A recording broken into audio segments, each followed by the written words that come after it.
At 65, all I could do was work. My daughter-in-law treated me like a servant, and my son confiscated my salary.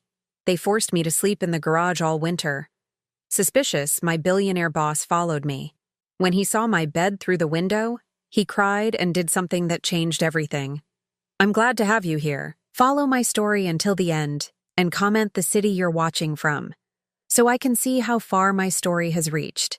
My name is Rosalind, and at 65 years old, I never imagined I would be sleeping on a concrete floor in a garage while my own son and daughter-in-law lived comfortably in the house I helped pay for. But that's exactly where I found myself last winter, shivering under a thin blanket that barely covered my arthritic joints. It started 3 years ago when my son Nolan lost his job. I was already working as a housekeeper for Mr. Winston Blackwood, a billionaire who owned several tech companies in the city. The pay was decent, $15 an hour, and Mr. Blackwood was always respectful, never demanding or cruel like some of the wealthy people I'd worked for over the years. When Nolan called me that day, his voice was strained with worry. "Mom, I hate to ask this, but Kala and I are really struggling. The mortgage is behind, and we might lose the house." Of course I said yes. What mother wouldn't? I moved in with them temporarily, thinking it would just be until Nolan found another position. I started giving them my entire paycheck, $600 a week, keeping only $20 for my personal needs. "Just until we get back on our feet," Nolan promised. But Nolan never seemed to look very hard for work. And Kala treated me like hired help from the moment I walked through their door. "Rosalind, the kitchen's a mess," she'd call from the living room, never bothering to get up from her position on the couch where she spent most days watching reality TV shows. "And when you're done with that, the bathroom needs cleaning." I bit my tongue. I told myself this was temporary. I told myself I was helping my family. The garage situation started 6 months ago. Kala announced she was converting my small bedroom into a home office for her business ventures, which seemed to consist mainly of buying and reselling beauty products online, though I never saw much actual selling happening. "Don't worry, Rosalind," Kala said with that sweet smile that never reached her eyes. "The garage is heated. You'll be fine out there until we figure something else out." But the heating barely worked. The concrete floor was cold and damp, and the single small window was cracked, letting in frigid air all winter long. I slept on an old mattress that smelled of mildew, covered by whatever blankets I could find in the house when Kala wasn't looking. Every morning, I'd wake up at 5:30 to get ready for work at Mr. Blackwood's estate. My joints ached from the cold and the hard surface I'd slept on. Sometimes my fingers were so stiff I could barely button my uniform, the same 2 white blouses and black pants I'd been wearing for years, washing them by hand in the garage sink because using the house washing machine required asking Kala's permission. Mr. Blackwood's mansion was like stepping into another world. Marble floors, crystal chandeliers, and warmth, blessed warmth, that wrapped around me like a hug every morning when I walked through the service entrance. The house had 12 rooms, each more beautiful than the last, but I only cleaned the main living areas and Mr. Blackwood's home office. He was a quiet man, probably in his early 60s, with silver hair and kind blue eyes that seemed to notice everything. I'd worked for him for 4 years, and he'd never raised his voice at me, never complained about my work, never made me feel small or worthless like some employers did, but lately I could feel his eyes on me more often. I caught him frowning when he thought I wasn't looking, especially on the mornings when I couldn't quite hide how tired I was. "Mrs. Patterson," he said one Tuesday morning as I was dusting his office. He always called me Mrs. Patterson, even though I'd told him years ago that Mr. Patterson had passed away and I'd gone back to my maiden name. "Are you feeling all right? You seem tired lately." My hands paused on the mahogany desk.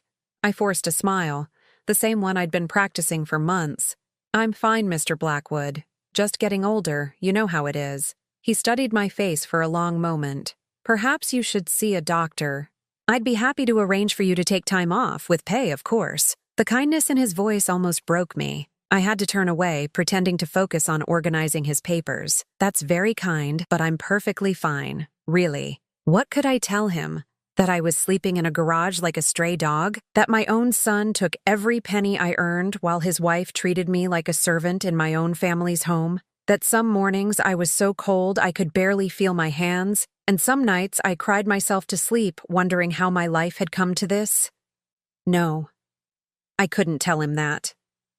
Mr. Blackwood was a good man, but he was my employer, not my friend. My problems weren't his concern. That afternoon, I took the bus home. I'd sold my car to help with Nolan and Calla's expenses 8 months ago. The house looked beautiful from the outside, a charming 2-story colonial with a manicured lawn and flower beds. No one would guess that the woman who helped maintain it was living like a homeless person in the garage. I let myself in through the kitchen door, hoping to grab a quick snack before retreating to my cold corner of the garage.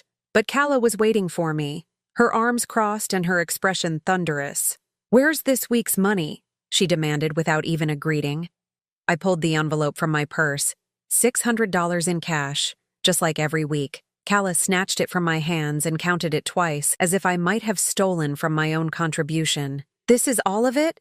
she asked suspiciously. "Yes, that's everything." She shoved the money into her designer handbag, the same handbag that cost more than I used to make in a month. "Good, because Nolan and I have been talking, and we think you might need to contribute more. The cost of living is going up, and frankly, having you here is expensive." I stared at her, speechless. Expensive? I bought my own food, did my own laundry, cleaned the house, and gave them every cent I earned except for $20 a week for bus fare and basic necessities. "I don't understand," I said quietly. "How could I contribute more? I already give you my entire paycheck." Calla rolled her eyes. "Maybe you could ask your boss for a raise, or get a second job. You're only working for him 5 days a week. What do you do with your weekends?" What did I do with my weekends? I spent them recovering from the week, trying to warm up in the local library because it was heated, washing my clothes by hand and wondering how I'd ended up in this nightmare. I'll think about it," I managed to say. "Good. Oh, and Rosalind?" Calla's voice turned sickeningly sweet. "I invited the Hendersons over for dinner tomorrow night. Make sure you stay in the garage during their visit. We don't want to have to explain why Nolan's mother is living here like some kind of charity case." Each word was a knife to my heart. I nodded silently and retreated to the garage, where my bed waited, a mattress on the floor next to boxes of Christmas decorations and old lawn equipment. As I lay there that night, listening to the wind whistle through the cracked window, I wondered how I'd become so invisible in my own son's life. When had I stopped being his mother and become just another bill to pay, another problem to manage? But even as these thoughts tormented me, I held on to one small comfort. Tomorrow, I would go back to Mr. Blackwood's house, where I was treated with dignity and respect, where no one looked at me like I was a burden. I had no idea that tomorrow would be the day everything started to change. The illness started small, just a persistent cough that I attributed to the damp garage and the approaching winter.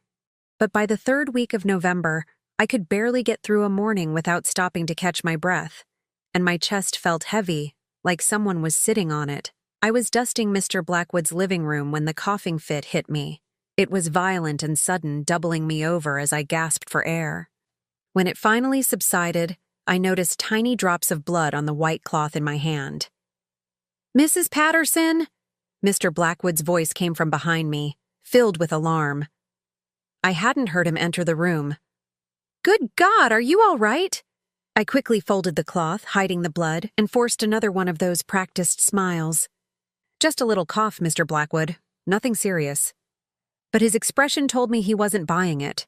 His blue eyes were filled with concern as he studied my face, probably noticing what I'd been trying to hide, the dark circles under my eyes, the way my clothes hung looser on my frame each week, the tremor in my hands that came from exhaustion and cold. "Mrs. Patterson, I think you should see a doctor immediately. I'll call my personal physician right now." "No!" The word came out sharper than I intended. I softened my tone quickly.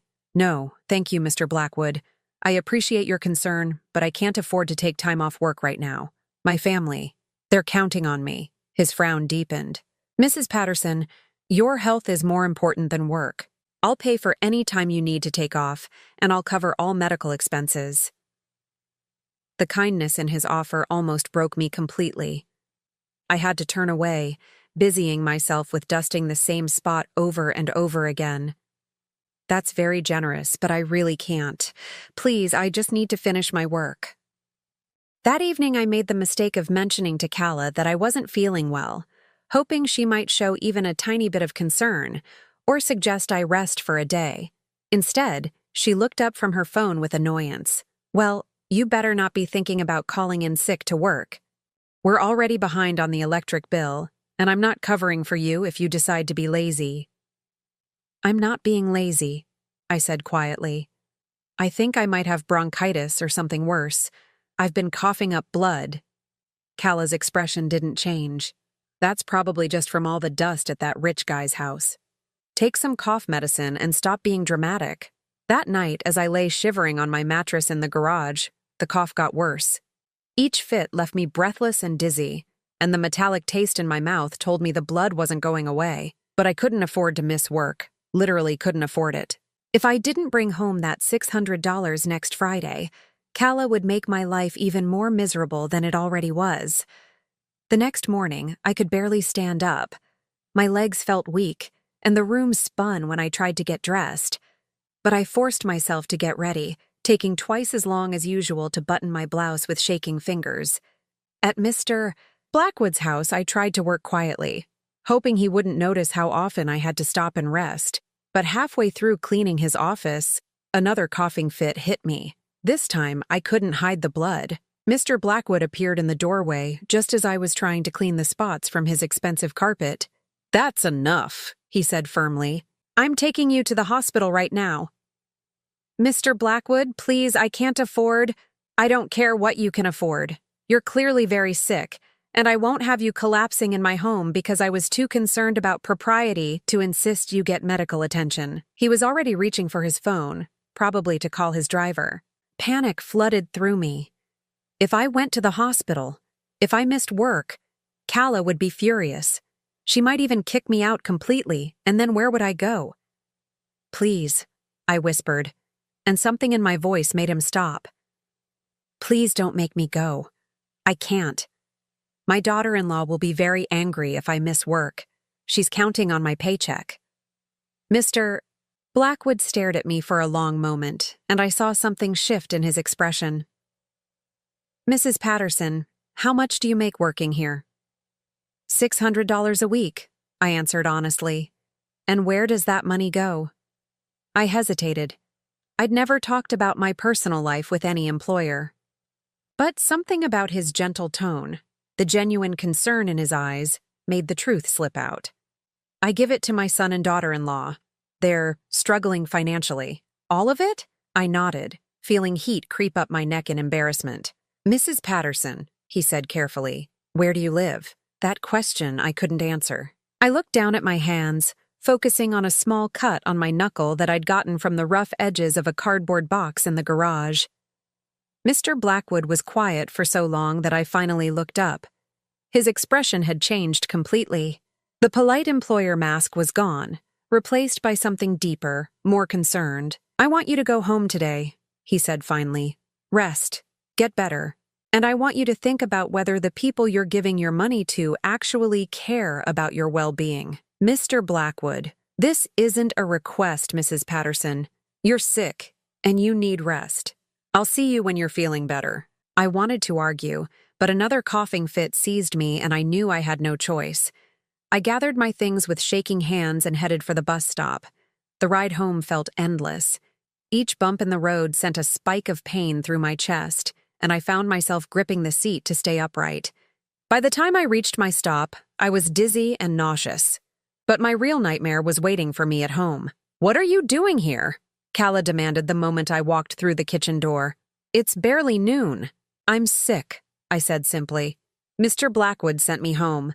Calla's eyes flashed with anger. "Sick? What do you mean sick? You can't be sick, Rosalind. Do you know the Petersons are coming over tonight? I need this house spotless, and I need you to stay in the garage so they don't see you." "Calla, I think I need to see a doctor. I've been coughing up blood." "Oh, for God's sake," she snapped. "You're being completely dramatic. Take some Tylenol and suck it up." Adults don't get to call in sick just because they have a little cough. Before I could respond, she grabbed her purse and headed for the door. I'm going shopping for dinner tonight.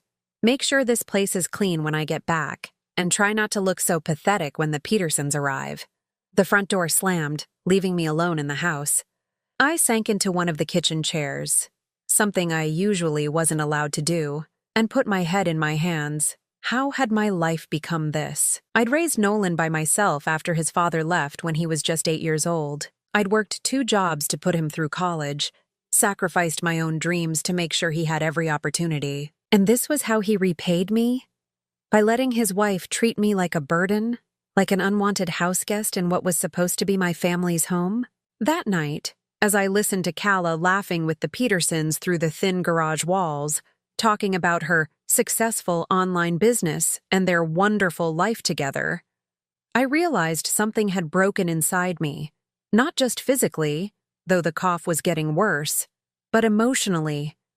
I was dying slowly in this garage, and my own family didn't care enough to notice. What I didn't know was that someone else was starting to notice, someone who had the power to change everything. But first, I had to survive long enough for that change to come. I didn't return to work for 3 days. By the 3rd morning, the cough had developed into something that felt like drowning from the inside out. Every breath was a struggle, and the blood I was coughing up had gotten darker, more frequent. I knew I needed medical attention, but every time I mentioned it to Calla, she dismissed me with increasing irritation. "You're being ridiculous, Rosalind," she said that Wednesday morning as I sat at the kitchen table, too weak to stand for more than a few minutes at a time.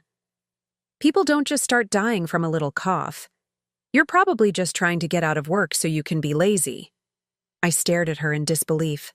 "Calla, I can barely breathe. I think I might have pneumonia." She rolled her eyes and continued scrolling through her phone. "Well, if you're so sick, maybe you should move back to your own place so you don't infect the rest of us." The cruelty in her voice shouldn't have surprised me anymore, but it did. "This is supposed to be temporary," I whispered.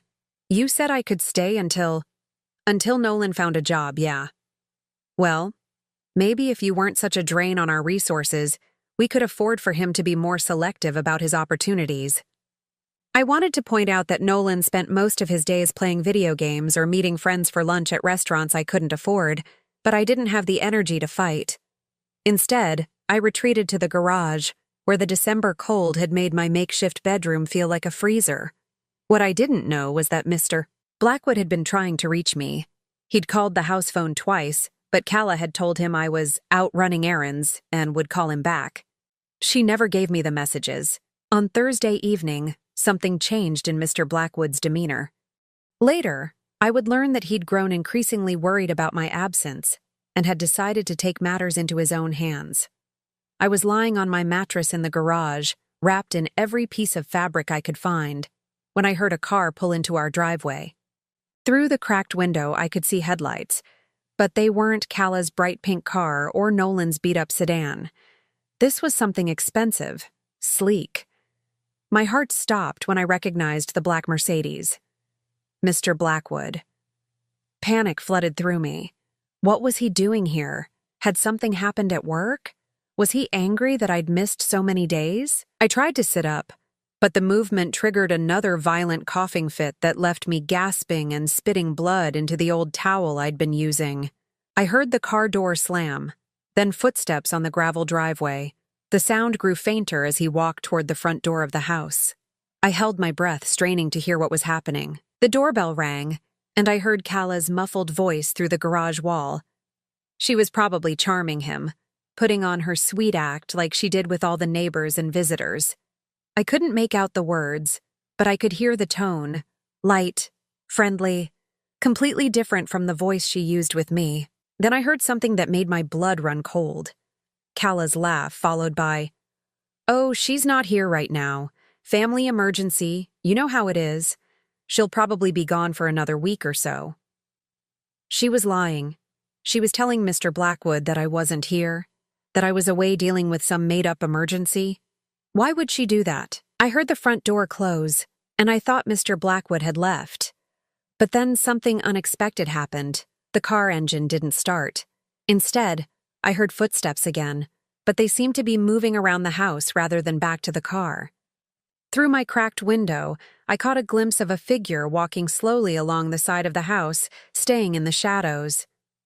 My heart pounded as I realized what was happening. Mr. Blackwood wasn't leaving. He was investigating. I tried to make myself smaller on the mattress, pulling the thin blanket over my head. What if he found me here? What would he think? How could I possibly explain that I was living like this while working for him every day, pretending everything was fine? The footsteps stopped right outside the garage. I held my breath, praying he would move on. But then I heard something that nearly stopped my heart. A sharp intake of breath, almost like a gasp. Through the crack in the window, Mr. Blackwood was looking directly at me.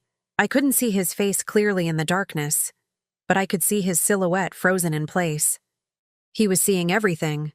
The mattress on the concrete floor, the pile of blankets that served as my only warmth, the cardboard boxes I used as makeshift furniture, the bucket in the corner that served as my bathroom when the house was locked at night.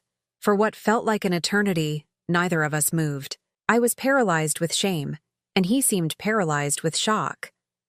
Then I heard something that broke my heart completely, a sound that was unmistakably crying. Mr. Blackwood, this powerful, successful man who commanded respect in boardrooms and owned companies worth millions, was crying as he looked at how I was living. His hand came up to the window, pressing against the glass as if he wanted to reach through and pull me out of there. I could see him more clearly now, and his face was wet with tears.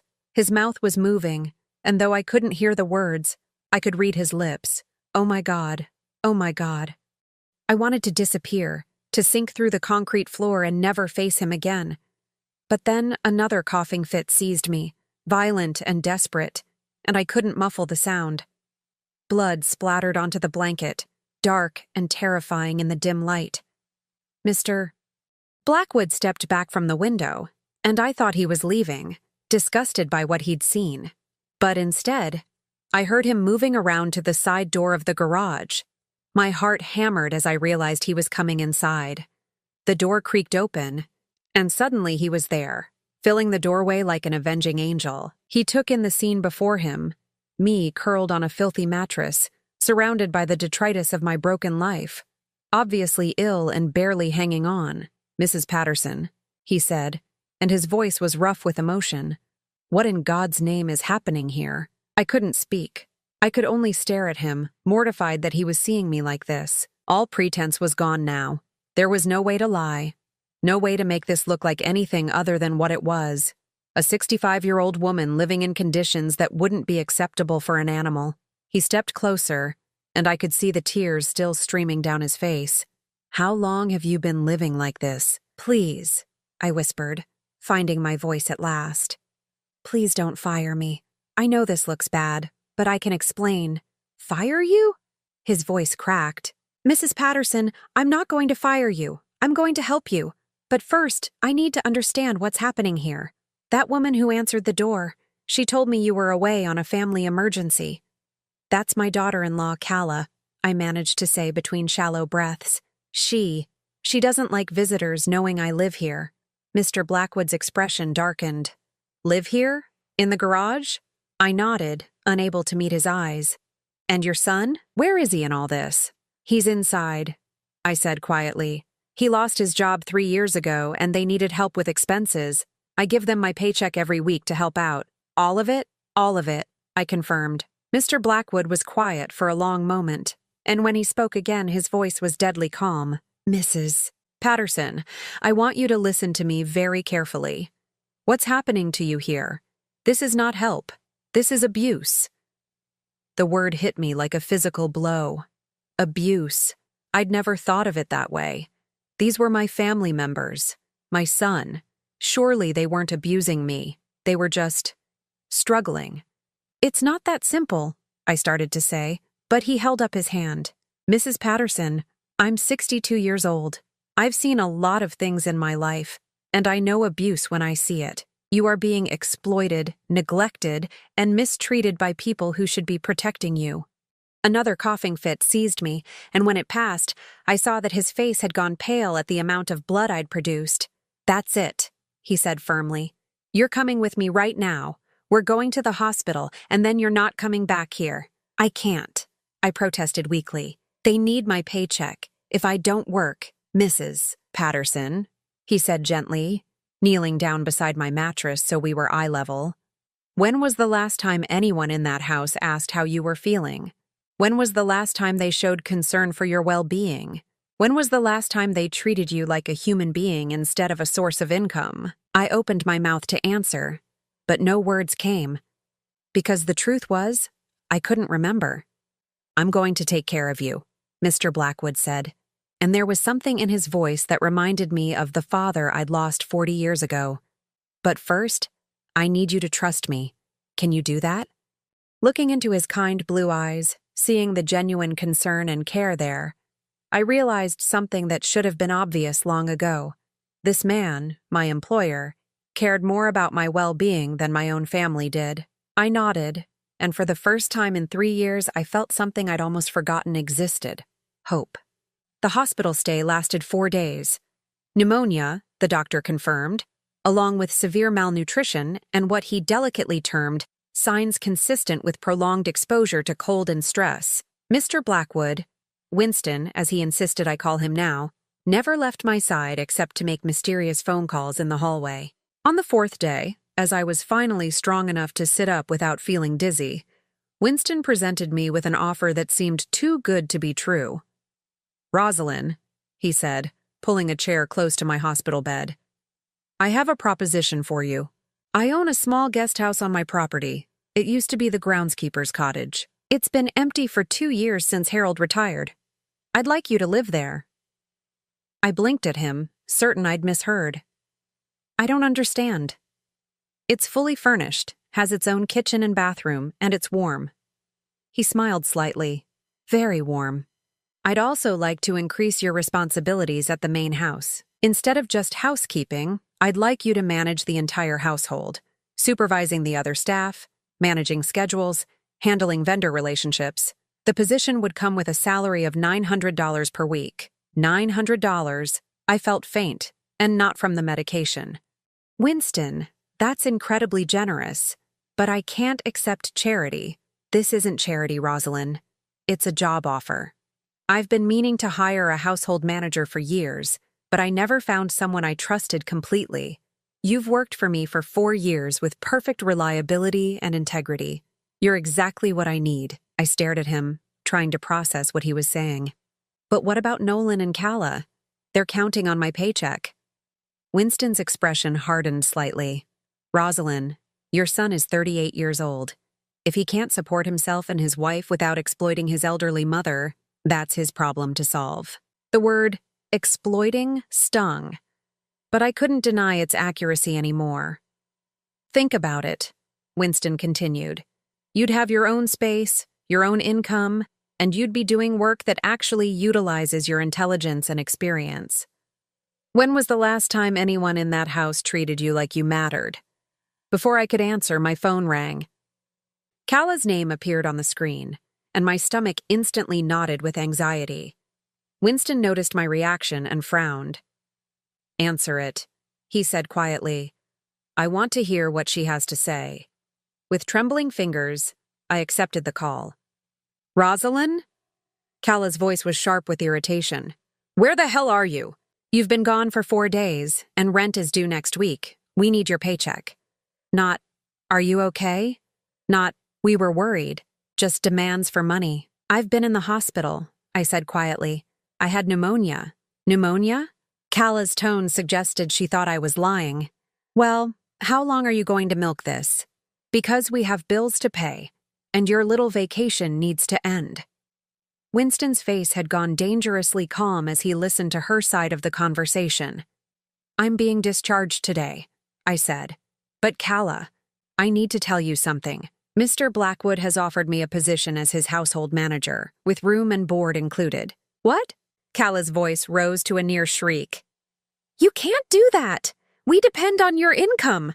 You can't just abandon your family." "It's not abandoning." "Yes, it is. After everything we've done for you, letting you live with us, this is how you repay us? By running off to play house with some rich old man? I felt my face burn with humiliation, aware that Winston could hear every word. Calla, you made me sleep in the garage. I nearly died from pneumonia because— Oh, don't be so dramatic. The garage was temporary and you know it. You're being completely selfish, Rosalind. What am I supposed to tell Nolan? That his mother abandoned us for money? Winston held out his hand for the phone, and something in his expression made me hand it over without question. Ms. Calla, he said, his voice perfectly polite but with an edge that could cut glass. This is Winston Blackwood, Rosalind's employer. I could hear Calla's voice change immediately, becoming sickeningly sweet. Oh, Mr. Blackwood, I'm so sorry. I didn't realize Rosalind was with you. How wonderful that you visited her in the hospital. Yes. Well, it was quite educational. You see, I had no idea that my employee was living in a garage, suffering from severe illness, while her family collected her entire paycheck. Silence from Calla's end. I've offered Rosalind a position as my household manager, Winston continued smoothly. The job comes with accommodation and a significant salary increase. I'm sure, as her loving family, you'll be happy to know she'll finally be living in conditions suitable for a human being. Now wait just a minute. Calla's voice had turned ugly again. Rosalind has responsibilities to this family. We took her in when she had nowhere else to go. You took her in and made her sleep in an unheated garage while taking her entire paycheck, Winston interrupted, his voice still calm but deadly. I believe the legal term for that arrangement is exploitation of an elderly person. Another silence. Rosalind is a grown woman who can make her own decisions, Winston continued. But I thought you should know that she'll no longer be available as your personal source of income. You'll need to find other arrangements. You can't do this, Calla exploded. She's our family. You can't just steal her away. I'm not stealing anyone. I'm offering employment to someone who has been shamefully mistreated by people who claim to love her. Winston's voice dropped even lower. And if you attempt to harass or intimidate Rosalind in any way, I'll be happy to discuss your treatment of her with the appropriate authorities. He ended the call and handed the phone back to me. My hands were shaking so hard I nearly dropped it. Winston, I don't know if I can do this. They're my family. No, Rosalind. Family doesn't treat you the way they've been treating you. Family doesn't make you sleep in a garage. Family doesn't take your entire paycheck while you waste away from malnutrition and illness. He was right, but the guilt was overwhelming. What if Nolan really does need the money? What if they lose the house? Winston studied my face carefully. Rosalind, how much do you think Nolan and Calla spend on non-essential items each month? Entertainment, dining out, shopping? I thought about Calla's designer bags, her weekly nail appointments, the expensive dinners they ordered while I ate peanut butter sandwiches. I don't know exactly. I'd guess it's significantly more than $600. They don't need your money to survive. They want it to maintain a lifestyle they can't actually afford. Before I could respond, my phone rang again. This time it was Nolan. Mom? His voice was strained. Calla told me what happened. You can't seriously be thinking about moving out. Nolan, I nearly died living in that garage. I had pneumonia and no one even— Okay, maybe the garage thing wasn't ideal. But we can figure something else out. Maybe you could take the couch in the living room, or we could set up something in the basement. Not, I'm sorry you were sick. Not, I should have taken better care of you. Just logistics for continued exploitation. Nolan, Mr. Blackwood has offered me a good job with decent accommodation. It's a wonderful opportunity. But what about us, Mom? We've been counting on your help. If you leave, we might lose everything. The guilt hit me like a physical blow, just like it always did. I'd raised Nolan by myself, sacrificed everything for his future, and now he was asking me to sacrifice my health and dignity too. Maybe I could give you part of my new salary, I found myself saying. Not all of it, but something to help. Winston shook his head firmly and held out his hand for the phone again. I hesitated, but something in his expression made me trust him. Nolan, this is Winston Blackwood, he said into the phone. I understand you're concerned about losing your mother's financial support. I could hear Nolan's voice through the speaker, trying to turn on the charm. Mr. Blackwood, sir, I really appreciate you taking care of my mom, but she's been helping us through a rough patch and… Nolan, you're 38 years old. How long exactly did you plan to live off your elderly mother's income? It's not like that, sir. It's just temporary until I can get back on my feet. 3 years is hardly temporary. And making your mother sleep in a garage while you take her entire paycheck. How do you justify that to yourself? The line went quiet. Your mother is moving into proper accommodation and starting a new position with appropriate compensation for someone of her experience and reliability. I suggest you and your wife figure out how to support yourselves like other adults your age. Winston ended the call and looked at me with gentle but firm eyes. Rosalind, you raised that boy and gave him every advantage you could. Your job as his mother is done. It's time to start taking care of yourself. As I lay back against the hospital pillows, I realized that for the first time in 3 years, I felt safe. Winston wasn't just offering me a job, he was offering me a chance to remember what it felt like to be treated with dignity and respect. The hardest part would be believing I deserved it. The guest house was like stepping into a fairy tale. Hardwood floors gleamed under soft lighting, and the kitchen was small but perfectly appointed with everything I could need. The bedroom had a real bed with clean sheets and a thick comforter, and the bathroom had a deep tub that I spent my first evening soaking in, letting the warmth penetrate bones that had been cold for too long. For 2 weeks, I lived in blissful peace. Winston had been right.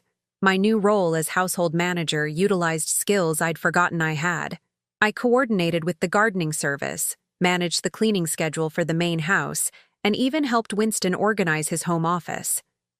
He treated me as a professional equal, asking for my input on household decisions and respecting my judgment. I should have known it wouldn't last.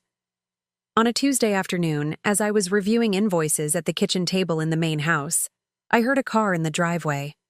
Through the window, I recognized Nolan's beat-up sedan. My stomach immediately knotted with anxiety. Winston was in his office on a conference call, so I went to answer the door myself. But when I opened it, it wasn't just Nolan standing there. Calla was with him, and she looked furious. "Mom," Nolan said, and his voice carried a tone I remembered from his teenage years when he'd been caught doing something wrong. "We need to talk." "Hello, Nolan." "Calla." I kept my voice steady, though my heart was racing. "What are you doing here?" "We're here to bring you home," Calla announced, pushing past me into Winston's foyer like she owned the place. "This little tantrum has gone on long enough." "This isn't a tantrum," I said quietly. "I'm working. I live here now." Nolan looked around the elegant entryway, his eyes wide. "Mom, this is incredible. But you can't just abandon your family. We've been struggling without your help." The guilt hit me immediately, just like it always did. "Nolan, I'm sorry you're having financial difficulties, but…" "Sorry?" Calla's voice rose to a near shriek. "You're sorry? We're about to lose the house because you decided to run off and play house with some rich old man." "That's enough." Winston's voice came from the top of the stairs, calm but carrying an unmistakable authority. He descended slowly, his presence filling the space. "I don't believe we were introduced properly. I'm Winston Blackwood, and this is my home." Nolan immediately straightened, trying to look respectable. "Mr. Blackwood, sir, I'm Nolan Patterson, Rosalind's son. I really appreciate everything you've done for my mother, but we need her to come home now. Do you?" Winston's tone was perfectly polite, but there was something underneath it that made me think of ice. "And why is that?" "Because she's family," Calla interjected, stepping forward with that fake smile she used when she wanted something. "We've been taking care of her for years, and now she needs to come home and fulfill her responsibilities." I saw Winston's jaw tighten almost imperceptibly. "Taking care of her? Is that what you call making her sleep in an unheated garage while taking her entire paycheck?" Calla's mask slipped for just a moment. "That's not. We were going through a temporary rough patch. The garage was just until we could figure out something better. For 3 years?" Winston's voice was deadly quiet. "Look, Mr. Blackwood, Nolan jumped in, trying to regain control of the conversation. I know the situation wasn't perfect, but Mom understands that family has to stick together. She's always been willing to help out when we needed it. Help out? Winston repeated. Your mother was giving you $600 a week, her entire salary, while living in conditions that wouldn't be acceptable for an animal. That's not helping out. That's exploitation. I could see Calla getting more agitated, her face turning red. You don't understand our family dynamic. Rosalind has always been dramatic about everything. The garage wasn't that bad, and she knew it was temporary. I see. Winston's tone remained calm. And what about her pneumonia? Was that dramatic too? She's always been prone to getting sick, Calla said dismissively. She's just not very strong. Something in Winston's expression changed, becoming harder. Mrs. Patterson, would you mind if I shared some information with your son and daughter-in-law? I looked at him uncertainly, not sure what he meant. When I took Rosalind to the hospital, Winston continued, addressing Nolan directly, the doctor said her condition was consistent with prolonged malnutrition and exposure to cold. She was severely underweight, anemic, and showing signs of hypothermia. He asked me if she was homeless. I saw Nolan flinch at that. The doctor was shocked when I told him she was living with family, Winston went on. He said he'd never seen elderly abuse that severe outside of cases involving addiction or mental illness. Elderly abuse? Nolan's voice cracked. That's not. We weren't abusing her. We needed help. You needed help so badly that you couldn't afford to heat the space where your mother slept? You couldn't afford to feed her properly? But you could afford to take her entire paycheck every week? Calla stepped forward aggressively. Now you listen here, Mr. High and Mighty. You don't know anything about our situation. Rosalind chose to help us. Nobody forced her. Nobody forced her? Winston's voice was getting dangerously quiet. Mrs. Patterson, did you choose to sleep in the garage, or were you told that's where you had to sleep? I felt all their eyes on me, and for a moment I was back to being that frightened woman who just wanted everyone to get along. But then I remembered the warmth of my new home, the respect Winston showed me, the way I'd been able to hold my head up with dignity for the past 2 weeks. I was told that's where I had to sleep, I said quietly. Calla said she needed my room for her office. And did you choose to give them your entire paycheck? Or were you told that's what good family members do? I was told it was my responsibility, I admitted. Calla's face was getting redder. Rosalind, how can you say that? We never forced you to do anything. You offered to help. I offered to help temporarily, I said, finding my voice getting stronger. You told me it would just be until Nolan found another job. That was 3 years ago. Jobs are hard to find, Nolan protested. The economy is tough, and the economy is tough for everyone, Winston interjected. But most people don't solve their financial problems by exploiting their elderly parents. We weren't exploiting her, Calla shouted. We gave her a place to live. A garage, Winston said flatly. You gave her a garage. While you and your husband lived comfortably in the house her money was helping to pay for. The room fell silent except for Calla's heavy breathing. I could see her trying to find another angle, another way to manipulate the situation. Fine, she said finally, her voice turning cold and calculating. If that's how Rosalind wants to play it, then fine. But don't come crying to us when your rich boyfriend here gets tired of you and throws you out. Don't expect us to take you back. The threat was meant to terrify me, and a month ago it would have. But now, looking at the venom in her eyes, I realized something important. I wasn't losing a loving family by standing up for myself. I was escaping people who saw me as nothing more than a source of income. I won't come back, I said quietly but firmly. Because this isn't about Mr. Blackwood. This is about me finally realizing that I deserve better than sleeping in a garage while people who claim to love me take everything I have. Nolan's face crumpled. Mom, you don't mean that. We're your family. Family doesn't treat each other this way, Nolan. Family doesn't take advantage of each other. Family doesn't let each other get sick and alone and desperate. But what about us? He pleaded. What are we supposed to do? The question that had controlled me for 3 years suddenly sounded different. What were they supposed to do? They were supposed to figure out how to support themselves like every other adult couple in the world. "You're supposed to take care of yourselves," I said. "The way I've been taking care of myself since your father left when you were 8. The way I took care of both of us for 30 years without asking anyone else to sacrifice their dignity and health." Winston stepped closer to me, a show of support that didn't go unnoticed by any of us. "I think it's time for you to leave," he said to Nolan and Calla. "Mrs. Patterson has made her position clear, and you're no longer welcome on my property." Calla's mask finally dropped completely. "You're going to regret this, Rosalind. Both of you. When people find out what kind of woman abandons her own son for money, when they find out what kind of man steals mothers away from their families, that's enough." Winston's voice cut through her threats like a blade. "You need to leave. Now." Nolan grabbed Calla's arm, probably recognizing that they'd crossed a line they couldn't come back from.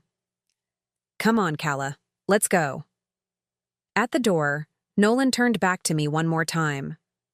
"Mom, I love you. This doesn't have to be permanent. When you come to your senses—" "I already have," I said softly. "I've come to my senses." As their car pulled out of the driveway, Winston gently placed a hand on my shoulder. "How do you feel?" he asked. I thought about it for a moment, expecting to feel guilty or sad or scared. Instead, I felt something I hadn't experienced in years: relief. "I feel free," I said. And for the first time in 3 years, I smiled without having to force it. 6 months later, I stood in the kitchen of my little guest house preparing dinner for 2. The evening light streamed through windows that I now kept open without fear of cold, and the house was filled with the warm scents of roast chicken and fresh herbs from the garden I'd started behind the cottage. Winston had become more than an employer. He'd become the family I'd never really had. We shared dinner twice a week, and he'd taken to asking my advice on matters far beyond household management. When his daughter called from overseas, he'd tell her about the wonderful woman who was helping him organize his life. And when business associates visited, he introduced me as his invaluable household manager, with a pride that still made me blush. The changes in my life were remarkable. My health had improved dramatically once I was eating regular, nutritious meals and sleeping in a warm, comfortable bed. I'd gained 15 pounds, healthy weight that filled out my face and made me look years younger. Winston had insisted I see his personal physician, who'd prescribed vitamins and medications that addressed the damage from years of poor nutrition and stress. More importantly, I'd rediscovered parts of myself I'd forgotten existed. I was good at managing people and organizing systems. Winston often told me that his household had never run more efficiently, and he'd given me 2 raises without my asking. I now earned $1,100 a week, more money than I'd ever made in my life, and every penny was mine to keep.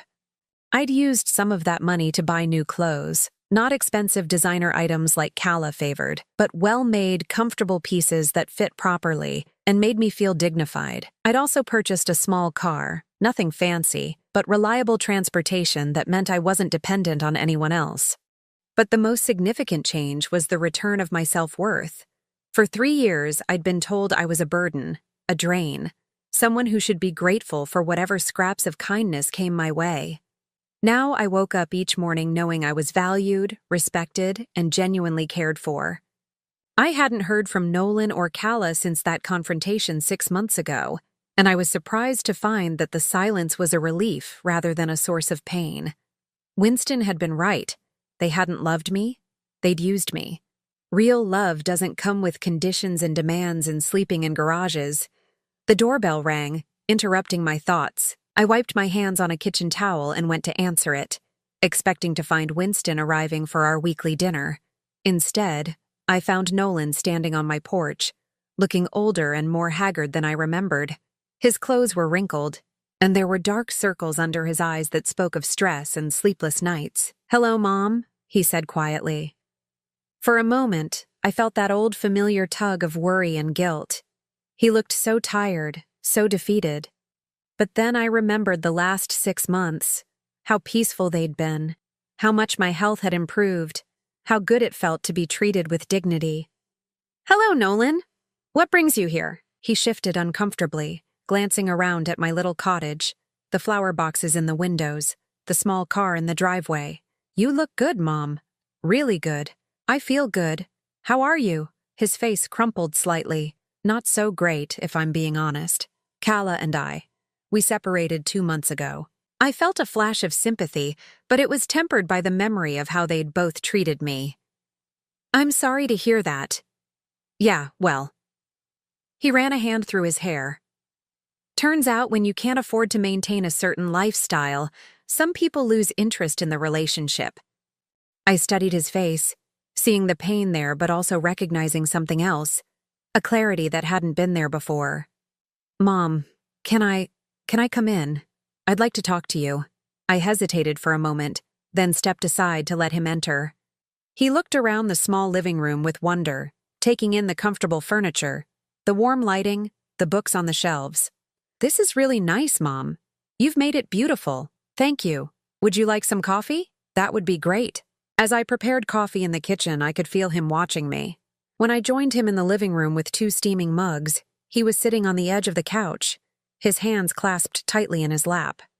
"I came to apologize," he said without preamble.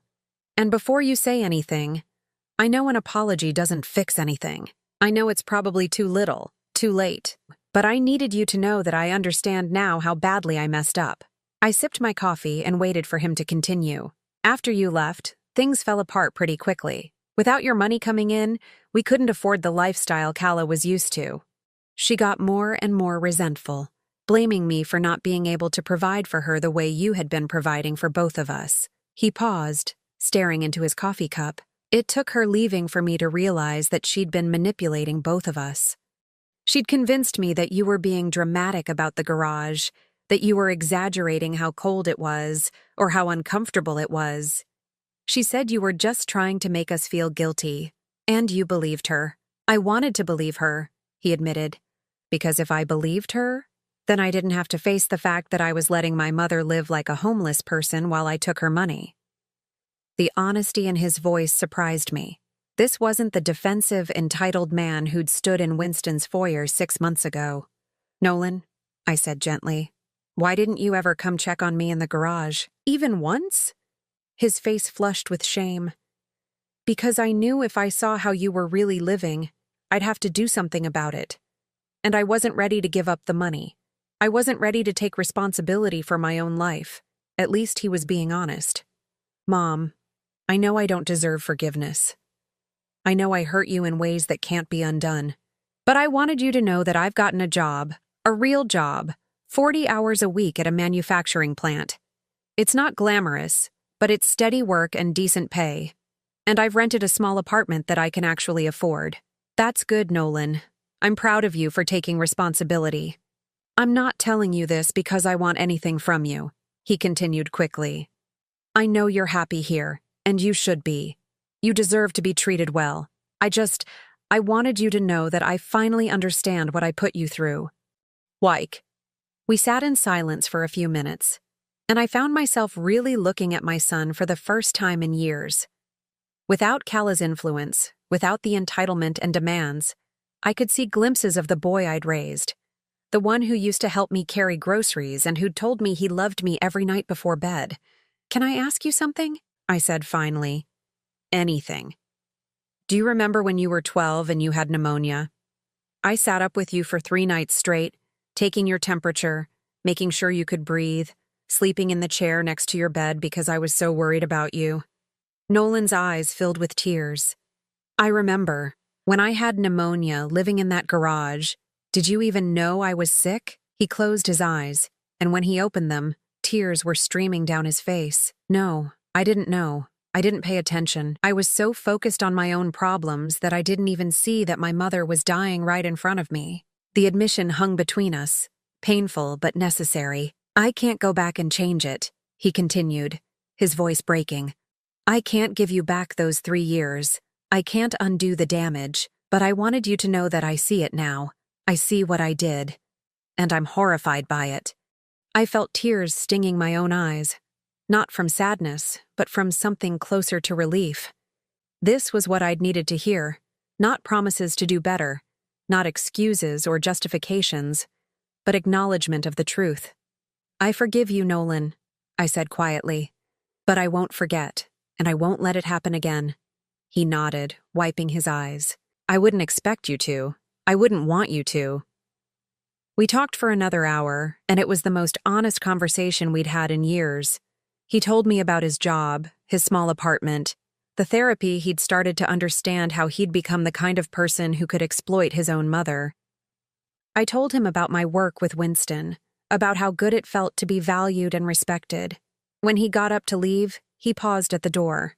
"Mom, do you think, maybe sometime, we could have dinner together? Not here," he added quickly. "I know this is your safe space. Maybe at a restaurant or something. I'd like to try to rebuild some kind of relationship with you, if you're willing.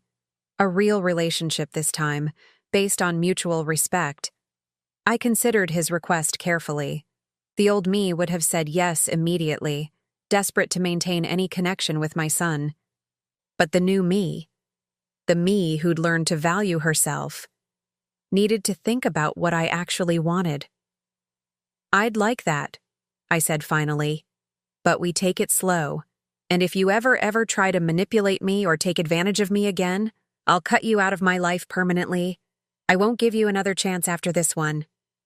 "I understand. And Mom, thank you for giving me even this much. I know I don't deserve it." As I watched him drive away, I felt something I'd never expected. Hope for my son. Not hope that he'd change back into the dependent man-child who'd needed my money, but hope that he'd continue becoming the responsible adult he was finally starting to be. Winston knocked on my door 20 minutes later, carrying a bottle of wine and wearing his usual gentle smile. "I saw a car in your driveway," he said as I let him in. "Everything all right?" "My son came to see me," I said. "To apologize." Winston raised his eyebrows. "And how do you feel about that?" I thought about it as I served our dinner, considering the question seriously. "Cautiously optimistic," I said finally. "He seems to understand what he did wrong, but it'll take time to rebuild trust." "That seems very wise," Winston said.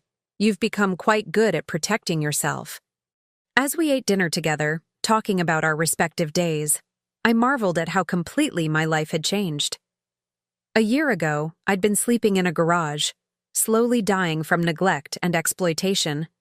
Now I had a beautiful home, meaningful work, and people in my life who genuinely cared about my well-being. I thought about the woman I'd been before, always giving, always sacrificing, always putting everyone else's needs before my own.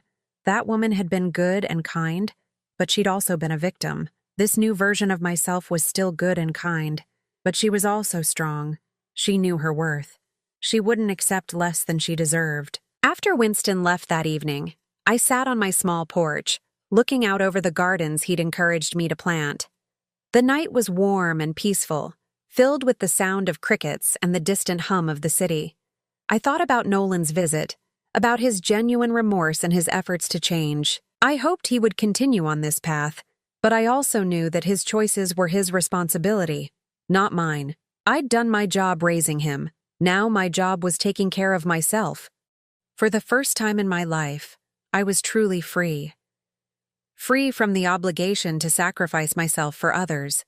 Free from the fear of being alone. Free from the belief that my worth was measured by how much I could give. I was 66 years old, and I was finally learning how to live. Now I'm curious about you who listened to my story. What would you do if you were in my place? Have you ever been through something similar? Comment below. And meanwhile, I'm leaving on the final screen 2 other stories that are channel favorites, and they will definitely surprise you. Thank you for watching until here. Here. Here. Here.